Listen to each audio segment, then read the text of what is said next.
Ito na po, sir. Kompleto na to, ah. Opo, kompleto na po yan.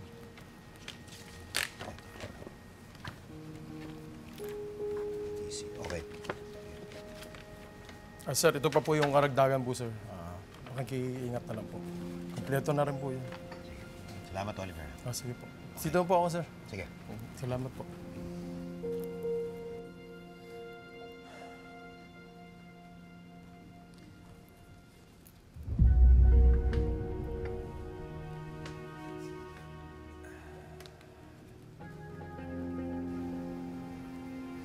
Lynette, sigurado ka na ba talaga dito? Oo, Michael. Kailangan matuto na akong lumaban para sa anak ko. Hindi ganun kadali gamitin to, ha? Alam ko. Kaya gusto kong matuto.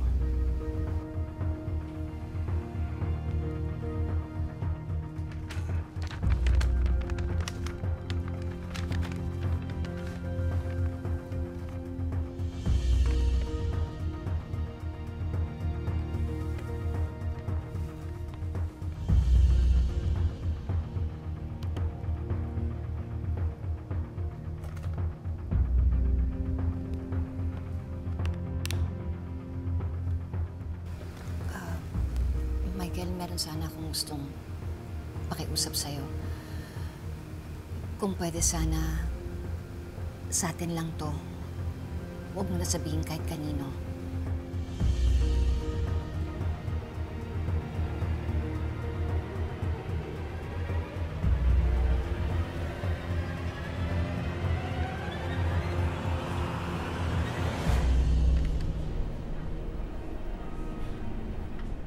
Sir, sandali lang, may iniantay lang ako. Sige.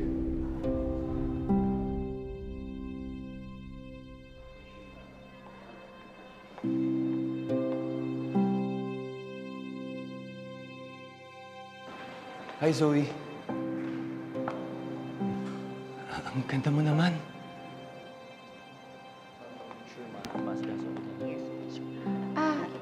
Alfredo, hindi na pa kita hinahanap.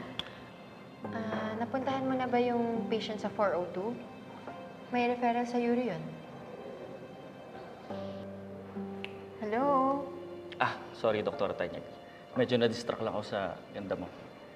Sige, puntahan ka na. Doc, by the way, you smell good and you look good.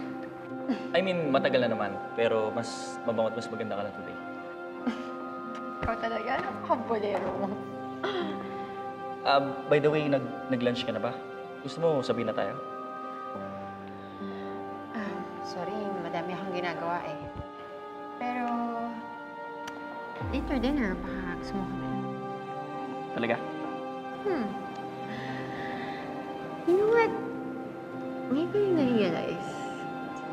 Cute ka pala. Bagong gupit lang. Paano? I'll see you later. See you.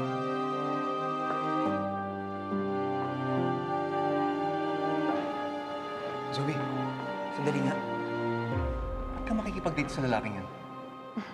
Why not? Single naman siya. Single naman ako. So, ano mali doon? Eh, paano ako?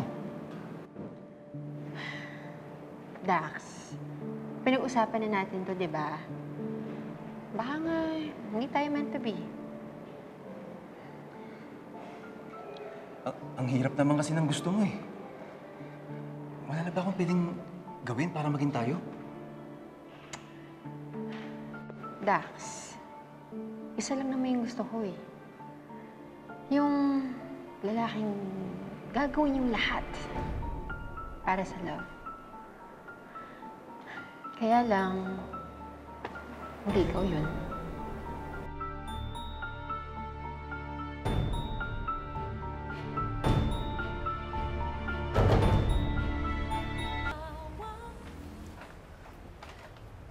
Alam mo, Lynette, naisip ko lang, parang hindi tama yan eh. Nagigilty ako, baka magalit sa akin si Annalyn. Alam mo, kilala ko yung may-ari ng shop na yan. Pwede ko balik yan. Hindi, Michael. Kailangan ko to.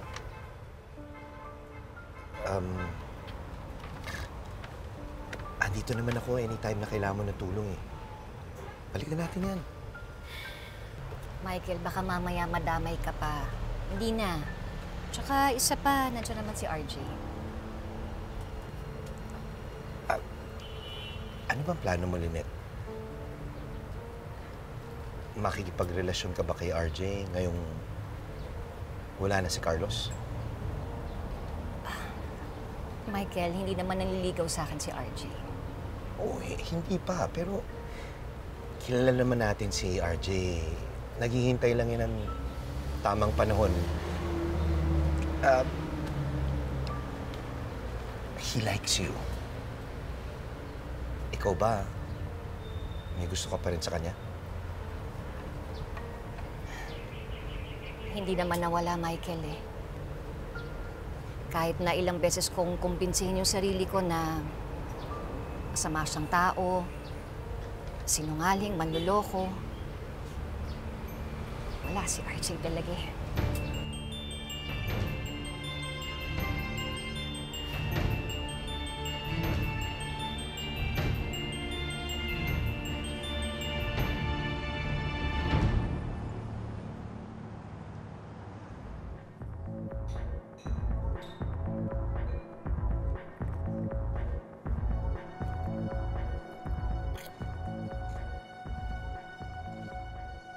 Uulitin ko na yung sinabi ko sa'yo kanina na andi dito ako parati para sa'yo, anak, ha? Teka. Anak? Si Annalyn lang? Eh, syempre naman. Eh, kasama si...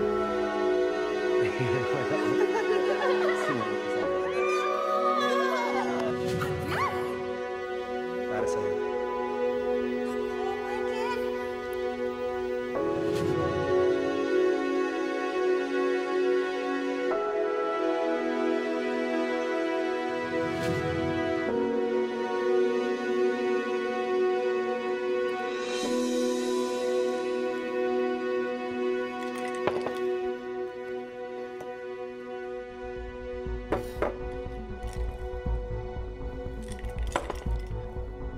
Waiter! Waiter! Bigyan mo pa nga ako ng Sir, isa pa. Isa pang mukhang bote. nakakarami na po kayo ah. Bigyan mo ako isa pang bote. Kaya ko pa yan. Baka po gusto nyo nang tawag ko kayo ng taxi. Ha? Tawag? Sige. Tawagan mo si Lynette. Kaya mo si Lynette? Hindi po. Sabagay. Wala naman pakialam sa akin yun eh. Wala siyang pakialam. Puro RJ. RJ. RJ ang bukang bibig doon. Kaya mo si RJ?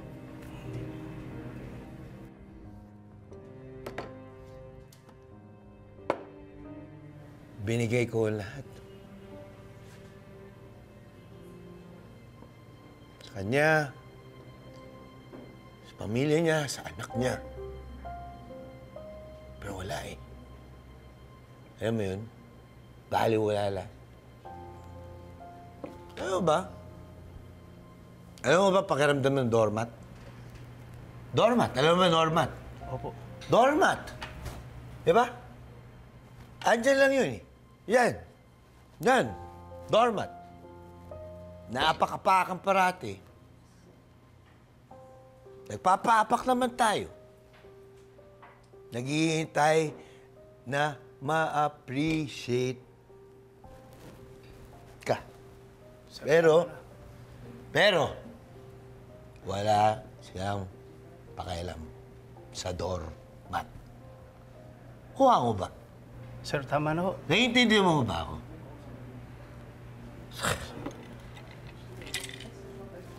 Kuha mo ako!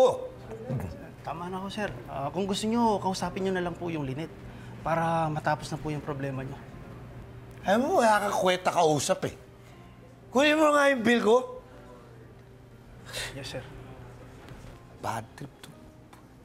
Ano pinagsasabi?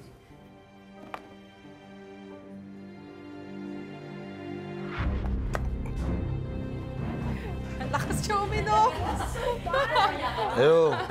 Next Jet. time ulit, dapat kasama na si Jet. Asa ka? Yes, please. Sige. Puntahan kita doon, ha? Oo. Sige. Bye-bye. Ingat. Kita tayo. Oh, I'm sorry. Sorry. Michael. Sorry. Lasing na lasing ka. Hindi, okay na. Kaya mo pa ba? Kuya, yung bayad ko, iniwan ko na doon.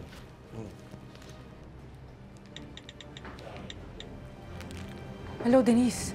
Si Michael.